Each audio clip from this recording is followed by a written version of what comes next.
You are now watching Believe. Do you believe? Hello and welcome to the Tracy Sandler Show, brought to you by FIVO. I am your host, Tracy Sandler, and I am so excited to have NFL Network's James Palmer join me today to preview Sunday night's matchup between the San Francisco 49ers and the Denver Broncos. James, welcome to the show. Oh, I'm excited to be here, Tracy. How you doing? Are you at the stadium right now? Is this where we're I at? am. I am. Just left 49ers Wednesday practice, found a little area in the Levi's 501 Club. There are lots of things going around behind me, so hopefully I'm not bothering anybody. But yes, I'm here at the stadium and they're getting ready. They have a new quarterback. You may have heard. The 49ers have a new guy under center this week. I don't know if you heard about that, but yeah, they got what's old is new again. Jimmy Garoppolo back after the terrible injury to Trey Lance that has him out for the season, which is just devastating for Trey. There'd been a little speculation that maybe he'd be ready for January. Kyle Shanahan said in his Wednesday press conference he will not be back until next season. Made sure to clarify not next year, next season. So that can be put to bed. But the 49ers, with the man that they know well, march into Denver to take on another man that they know well but have not had an answer for in Russell Wilson. So with that intro, what are you most looking forward to seeing on Sunday, James? Well, I'm a Jimmy Garoppolo fan. Let's just throw it out there right now. So I'm just going to say I'm really excited that, there was some parts of watching all the games on Sunday. I actually covered the Monday night game in Philadelphia, so I actually watched games on Sunday back in Philadelphia. And I'm not going to lie, like seeing his reception by his teammates and the way that they acted and interacted with him on the field was, I don't know about you, but it was kind of heartwarming. I mean, it's been a really awkward, interesting offseason for Jimmy with I was on the network at length with everyone talking about where he was going to go and what was going to happen. And it was like musical chairs, and there he was left without a chair, it seemed like. And people were, in my opinion, settling for quarterbacks that were not as talented as he is or win nearly as many games as Jimmy does. And so I'm excited to see him go out there from a 49ers perspective and kind of just see, like, does this pick up where it left off last year with a lot of wins? And then on the Broncos side of things, there's a lot to look for because it has been an interesting first two games in how that has gone. Like, how do they clean up all of the issues that they've had in terms of Nathaniel Hackett and this coaching staff figuring out all of these penalties, all of these formational issues, all of these delay of games? All of that is the operation of everything coming together. Because if it's not by week 3, that is now cause for concern. That's the number one thing I'm looking for. Are things cleaned up and we just play football from a Broncos standpoint? Because that has been a huge issue through the first two games. So how much confidence do you have that they can clean things up? And if you were on this coaching staff and you were going to go through a list of the top 3 things, you've of course mentioned the penalties. The 49ers in week 1 committed 12 penalties, lose a game. They should have won to the Bears. Week 2, they commit 1 penalty. What a difference 11 penalties makes. That's obviously been a huge one for the Broncos. But Nathaniel Hackett has certainly had a tough couple weeks. So I'm going to go back to my original question. What would be the top 3 things on your list? And then I have a follow-up to that. Yeah, let's see. The top 3, obviously, the interesting part with their penalties are they're not like hustle penalties, right? And they're not like a tackle getting a holding call because he wants to make sure Russ doesn't get hit. They're like delay of games and those type of penalties are definitely different than effort penalties. And I think that's why the concern is there. That's the number one thing I want to see is and they focused on it this week at length, specifically in the beginning of the week. And George Payton has gotten involved and just how does the operation in the flow? Are there too many people in the headset? Are they not getting it in quickly enough? I was at the game Monday night. I kind of gave them a pass because if you're a first-time head coach and that's the environment you walked into in Seattle where they were booing your quarterback relentlessly from the first snap till the end of the game, which was, I knew they'd boo him. I didn't think it'd be like that for the entire game. So it was difficult. But then getting into your home game and you have the crowd counting down the play clock to try to help your team out because they're running out of time at the end of, that was awkward. Yeah, that's a little awkward. So is the operation cleaner? Is it getting Russ the call cleaner and then he can make some adjustments at the line of scrimmage? That's the first thing. The second thing that I would probably look for is, are you going to run the football specifically in the red zone. The red zone is the number one thing that has been their issue outside of the penalties. I mean, to have 5 drives where you have goal to go and you don't come away with a touchdown, 5 straight drives between the last 2 games is remarkable, to not be able to come away. And I think you have 2 backs in Melvin Gordon and Javonte Williams where you should be running the football down there. I know they both fumbled in week 1, but the passing game inside the 10 has not been good. And that's something that has not been Russell Wilson. 49ers fans know that. He gets in the red zone in his time in Seattle, and it was usually a touchdown. I think it was like 64% of the time last year. They were pretty good. So the penalties, the red zone, and then the last one I'm going to look at is these injuries. You know, Jerry Jeudy and Pat Surtain are probably the 2 that they're most curious about if they're going to be able to play. They're going to be stretched throughout the week, to my understanding. They're both considered day-to-day. Both didn't practice Wednesday, but there's a chance Surtain plays, I'm told. We'll see about Jeudy. That's the other thing you got to look at, because when you're facing the 49ers, a very, very good team, you want your best players playing. So let's talk a little bit about Russell Wilson, because as you said, last season, 64% they get in the red zone, they get a touchdown. He's been like kryptonite for the 49ers really for years. I believe they were 17-3. They were 17-3 against the Seahawks, and they slayed that dragon. Unfortunately, they're now going to be playing the dragon that was really the dragon that need to be slayed. The head of the dragon, essentially. The head of the dragon. We'll go with the head of the dragon if we're going to bring in some also House of the Dragon references here. But they have to now slay the head of the dragon. Is he the same Russell Wilson that we've seen over the years? And I don't want to do like a 2-week overreaction hot take situation, but I think it's a fair question. He is much later in his career. He's obviously with a very different team. It is amazing when you talk about, are they going to run the ball in the red zone? What is it about Russell Wilson? And they should be running the ball in the red zone to win games, and it's not happening. But is this the same Russ? Are they going to be able to, quote, let Russ cook? And can he cook well? Yeah, I think, Tracy, they want him to cook for sure, and they want to utilize the deep ball. I think one part we should say, in these 2 games, they've moved the football. I mean, they have moved the football up and down the field. The offense, in terms of getting yards, hasn't really been an issue. An interesting part of what you're seeing in 2 games, and again, small sample size, but Jimmy Garoppolo, Russell Wilson, same amount of rush yards this season so far. 5? That's a little weird. That is a very small sample size. But that's a fun fact. It's a very that's something you don't see from Russ a whole lot. And I know there was a big emphasis, and I spent a lot of time with the Broncos during training camp, and to make sure that he plays another 10 years, and that's why the extension happened. And you're curious going, well, is that why we're not seeing him run with the football as much?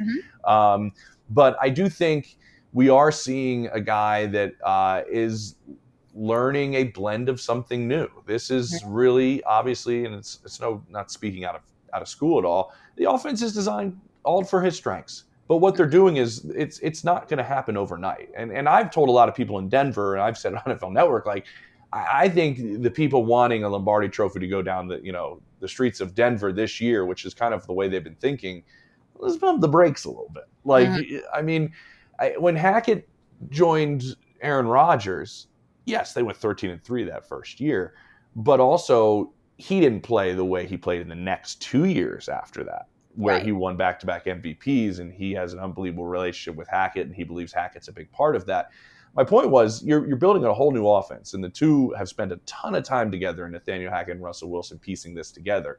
But it doesn't mean it's going to click right away. And also, he never played in the preseason. They didn't play any starters in the preseason at all. So it was funny. I was talking to Fletcher Cox in Philly about this on Monday night after their game, and a lot of those guys didn't play. He's like, man, by week 2 into week 3, you kind of got that I didn't play in the preseason out of your system, and now we're playing real football. And so some of these teams that didn't play guys, I get it. Sean McVay is big in this, and his whole coaching tree is big in this.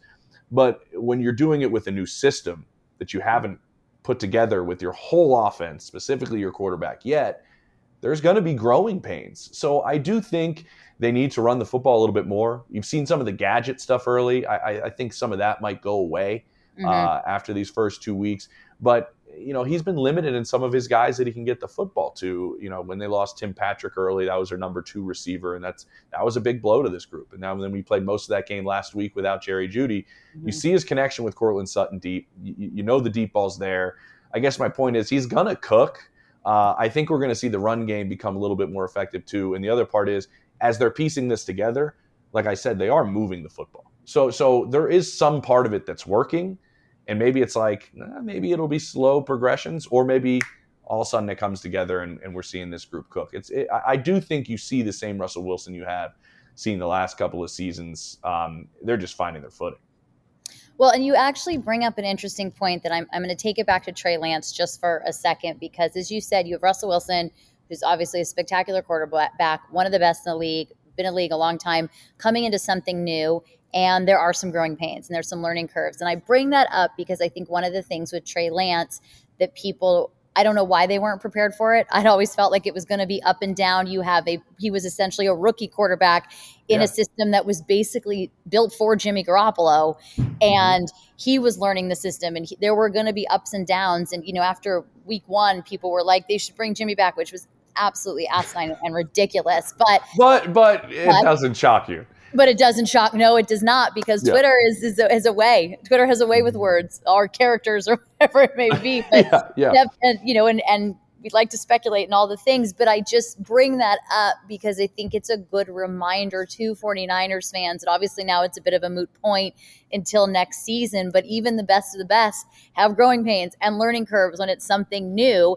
And I also bring that up because Jimmy Garoppolo is going to come in and win football games, and he's going to play well. This is his offense. This is the offense he's been running. He's been running for 5 years. And like I just said, it's built around him. So that's going to happen, which is going to create all kinds of other conversation about next year and beyond. And so I just want to put in that little caveat. It will do nothing to stop the conversation, but it will make me feel better that I at least said it out loud. Yeah, for sure. And you know what? I mean, as a society, we have no patience at all. As an American society, there is zero patience for anything. I think the NFL, it's even magnified. There is no patience for any sort of development, whether it's how the head coach is doing. I mean, in Denver, everybody's going, well, I don't know. Maybe they should move on from Nathaniel Hackett. And it's like, the guy's coached two games in his career as a head coach. And everybody's so quick. And the reference that I use all the time is Buffalo. Denver was right down the road from his pro day at Wyoming, and they never even sent really anybody outside of the area scout. And they had the 5th pick, and he ends up going 7th. They had no interest. And Buffalo ends up picking him, and he's completing 50% of his passes his rookie year. And we've seen this jump each and every year. And where are we at now? Front runner for the MVP. And Buffalo showed patience as a coaching staff. Their ownership showed patience. Those are the ones that really matter. I'm not saying that fans are all that patient, because they definitely booed the Josh Allen pick. Plenty of them did. But we don't show patience by any means. And I think that is kind of a bit of an issue. It was going to be growing pains for Trey Lance. The guy barely played his last year of college football. I mean, so that's the scary part with the injury, is that now he's going to miss a whole nother year. And it's going to be like he played 2 games in 3-ish years, or what, almost 4 years. It's not a lot of games, and that's a tough blow to a guy trying to get better, and it's going to hurt people having patience with him. That's a problem that we have. Nobody wants to have any sort of patience, and I think that's happening in week 1 with Trey Lance, and it's obviously happening in Denver with Nathaniel Hackett and the marriage with Russell Wilson. It was almost like the expectations were too high, and they were never going to live up to them anyways, which is kind of the funny part about it. But they wanted it to sing right from the get-go. And a lot of times we learn from what didn't work. And nobody, following the NFL as a fan wants to hear that. But it might be, I wrote this in a piece I did for NFL.com after the Monday night game. It might end up being a punchline in Russell Wilson's Hall of Fame speech. The way that 4th and 5 went down with Nathaniel Hackett, and he took him off the field and kicked a 64-yard field goal. It might end up, my point is, in the grand scheme of things, Tracy, nothing, right? That was one game. But right now, the sky's falling, and that's the way the NFL works. That is definitely the way the NFL works. And right now, it does feel like the sky's falling. But I was thinking about that when it happened. I thought this was a terrible way to start week 1, and it's embarrassing. But who knows, 3 years from now, the Denver Broncos could be hoisting a Super Bowl trophy 2 years from now. And all of a sudden, it really doesn't matter. And I think back to Kyle Shanahan's first season here, 2017, the 49ers start out 0-9. And I've talked about this recently on the podcast, what was so interesting about that is the locker room never felt like 0-9 because they'd bought in and they knew what was coming and they knew what the process was going to be like, and not to trust the process, because that didn't really work out great. Hey, I'm from Philly. Don't dog it. Okay? Oh, I'm so sorry. Yeah, I don't want to trigger. It's like a trigger. It was. I did see James Harden at the Monday night game. We were standing in the tunnel with each other, and he had the football that Darius Slay gave him after his first of 2 interceptions, and he was waiting to get it signed by Slay after the game. And I kind of want to just be like, I have so many trust the process questions. I have so many Sixers questions. I was devastated by the playoffs last year, but yeah, whatever. But yeah, I get what you're saying. That was a trigger, and I apologize. That was totally on me. Yeah, can you tell that definitely got me going? Yeah, and I actually knew better, so I do really apologize. But no, it's okay. So you could see that they trusted the future. That was it. They trusted the future. They bought in Kyle Shanahan, and I think that's the important thing. That I think becomes the really important thing when you have a new head coaching staff, when there are growing pains. Do they trust him? Like, forget the fans and the noise and all of that. Like, in the building, in that locker room, do they trust what is happening?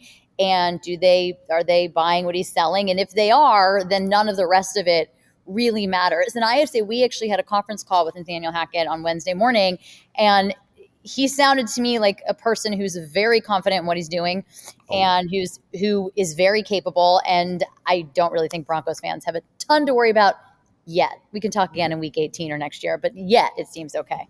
True. And it's funny, like I was just thinking about like talking about buying in. Like that's everybody I've talked to in Minnesota has bought into Kevin O'Connell like immediately and what the group is preaching. Now they went out and obviously played great against the Packers. Week 2, they don't play well against Philly at all.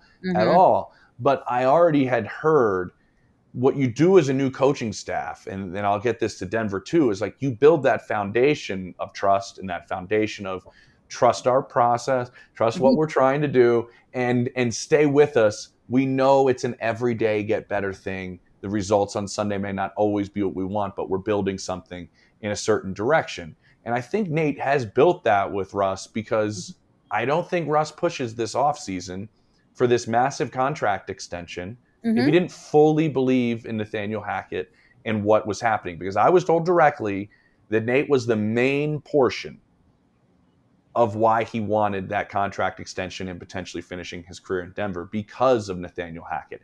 I don't think one game of, a questionable decision at the end of the game on keeping him on the field or kicking a field goal, and another game where there's a lot of procedural penalties and they're just having some issues yet they still win, is going to waver that to the point that there's concern. It's just way too early. And there was too much trust between the two built. They're wired very similarly in terms of, I have so much information as Nathaniel Hackett is one of the smartest guys I've been around. And Russell Wilson, a guy that wants as much information as he can. This is a guy that has more information than you can probably fathom, and a guy who wants more information than you can probably fathom. It's a pretty good marriage between the two. I mean, they're constantly late for meetings because they're just on a blackboard together. Nobody uses a blackboard anymore. They're on a whiteboard together. I mean, yeah, nobody's clapping, erasers together anymore. But they're on a whiteboard forever, drawing up plays and coming up with things. So I think this all ties together with, there's no patience from the outside, and we're all think the sky is falling. And at the same time, you're exactly right. You got to make sure your group buys into you very, very early, and they will see through you very quickly, players. If you're not genuine, you're not who you are, and you're not preaching, you're not believing in something that you're preaching to the group. And I noticed that in Minnesota, and I've noticed that in Denver, and they both have had kind of a in a pretty good game. So it's going to be interesting to see what happens, but I do think the foundation's not cracked by any means. Now, this is the way the whole year goes, different situation, but we're 2 games in. This is too realistic of a conversation, isn't it? Nobody wants to hear level-headed takes. No, nobody's looking for a level-headed take. Everybody would like the takes to be as hot and as scorching as possible. But here at the Tracy Sandler Show, we try to keep things a little bit more level-headed when we can. There's enough time for all of the heat. But so I guess speaking of heat, let's see if I can kind of do a good transition here. Speaking of heat and heads of the dragon, because dragons breathe fire. And you see what I did? I brought it all back together here. Yeah. The head of that dragon is now going to be facing probably one of the top front sevens in the league, a very revamped secondary for the San Francisco 49ers, minus Jimmy Ward, but they've been doing just fine at the safety position the first 2 weeks. So how do things change for Russell Wilson? Because when they had the most success against him was in 2019 with a similar level of defense. They beat him the one game. It came down to that disastrous field goal in the other that year. So how does he do against this front seven of the 49ers in the secondary, especially considering he may be without his 2 top wide receivers? Yeah, the front sevens is the key right there, right? And you want to make sure they can't pin their ears back, and Bosa can just come at you. And I mean, he's had a great start to the season Mhm. so far, to where he just is going to just he's coming after us. What do? You run the ball well early, so where guys Right. can't just be trying to get downfield immediately. I think this offensive line was a big reason why I was a little skeptic of just that they're going to go out there and just light the world on fire offensively. I think it's Mhm. okay offensive line. I don't think it's amazing. I mean, they went into week one without us not really knowing who the right tackle was going to be. I mean, Mhm. that's not like everything's set in stone. And you have an injury at the right guard with Quinn Miners, who didn't practice again on Wednesday. And so you've had some question marks about your center and Lloyd Cushenberry. The left side's probably a little stronger with Garrett Bowles and Dalton Reisner. My point is, you're going to have to run the ball well, so guys like Bosa can't just start coming at you right away, knowing that you're in passing situations. You have to be good on first and second down, I think, against the 49ers.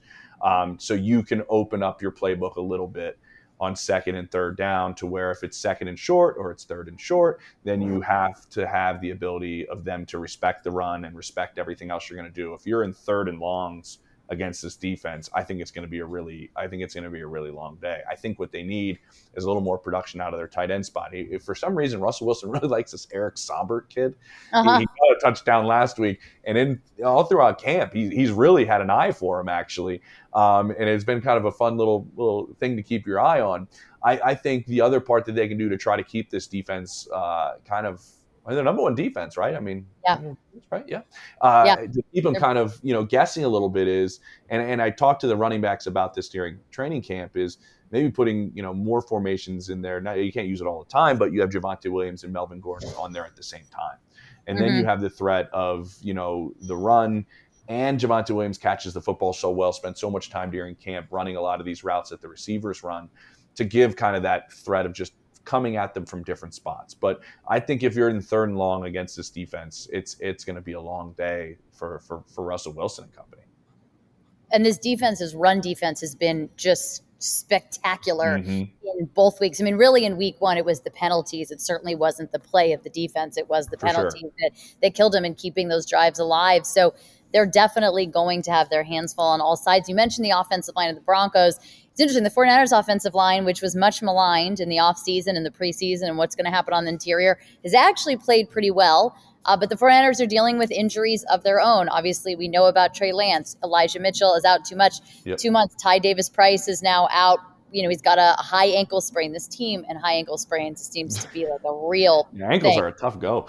Ankles are last season, I think everyone had a high ankle sprain at some. Like, I was afraid to go on the practice field because You might get one. My ankle's going to make it. Yeah. But they've got injuries of their own. Eric Armstead did not practice on Wednesday. The 49ers did not seem particularly concerned about it, obviously, on the defensive side. So we'll kind of keep an eye on that. But it looks like they will potentially have George Kittle back at tight end. Marlon Mack has been activated from the practice squad, so that should solve all of their problems. You got Jordan Mason, Jeff Wilson Jr., but it's interesting. These teams are both dealing with a fair amount of injuries going into week 3, which is not the best place to be. But I think they're dealing with them. The 49ers, it's their running backs. With the Broncos, it's their wide receivers. So everyone's going to have to maybe rely a little differently than they'd originally planned. Yeah, it's true. It's true. And the one thing that jumped out at me is when I was seeing that, and I saw some videos of Kittle at practice today, and I'm like, that's starting to look like George Kittle when he was out at practice on Wednesday. So I was like, okay. Not having Justin Simmons for the Broncos is going to be massive. Missing an all-pro at safety that, patrols the middle of the field, they're going to be more aggressive with this year and have him play up in the box a little bit and try to make some plays and make some game-changing plays. Specifically, his ability in coverage is one of the best cover safeties in football. Obviously he's going to would have had some time on Kittle. And that's going to be, I think, a distinct advantage for the 49ers if Kittle is himself and there's no Justin Simmons on the other side, as we're sticking with kind of the injuries in a sense. They did get a little healthier at middle linebacker with Josie Jewell coming back to practice on Wednesday, and Jonas Griffith, who's actually was on a conference call, Kyle Shanahan was with the Denver media and was like, man, I knew that guy was really good. And now you guys, now he's playing for you and starting for you. I had him, and now I don't. And so they're a little bit more stout if Jewell comes back in the middle of the field, which helps them, in the run and some other things and how they operate as a defense. But I think the Simmons one with a healthy George Kittle is the one that I'm really kind of staring at going, this would be a completely probably different matchup between these two teams if Justin Simmons was playing. And we have also, before we get to a prediction, we have a little bit of a reunion because you have DJ Jones and K'Wan Williams. We potentially have a kind of a revenge game of sorts, potentially. I don't know. I guess we'll see. But that's going to be an interesting one. And those are two players that they miss. They love them. They love them in Denver. In Denver. What's not to like about DJ Jones, though? As a guy. DJ Jones is like the most likable person. And K'Wan, too. And I'm actually going to say for all you Broncos fans watching, go watch my 5 fun facts with K'Wan Williams. He's a very fascinating guy. Really just I'll watch. I'm gonna watch. Definitely watch. It's so interesting. He's like just really cool. He's got all kinds of talents that you wouldn't know about, all kinds of interests. So that'll be interesting. But with that, before I let you go, I'm going to make you give me a game prediction. I'll do the same, even though I'm so bad at score predictions, but I'll do it anyway. I'm terrible. But I'll make you go first. Well, it's Sunday night, and it's in Denver. Mm-hmm. We know Kyle's dad's going to be there. Oh, yes. I forgot. There's like so many things. He's definitely going to the game. But I don't think really any of that plays matter. No, but it's fun. I think I'm going to say 28-21 Niners. Okay. And I do think it's tough to make this call right now because I think if Pat Surtain plays, I think everybody, just like they love seeing him against DK Metcalf, would love to see him against Deebo Samuel. He's one of the biggest, most physical corners we have in this league. In his second year, he's already considered one of the best corners in football. I talked to Richard Sherman about him on last Thursday in Kansas City when we were both there for the Thursday night game. He was like, I'm blown away by Pat Surtain. Now, there's a decent chance of him playing. If he doesn't play, yikes, because him and Justin Simmons in the back end is not going to be pretty. But I do think the Broncos clear some of their issues up. Okay. But I just think not in time, I guess, for this game is what I'll say. And I'm going to go 24-20 San Francisco. Okay. I'm going 24-20. Though if it's 24-20 either team, I'm going to consider it a win for myself. Because I'm just going to make this about me. You can't pick both teams to. Okay. I am. I'm going to go. No, I can't. This is my show. I'm just kidding. All right.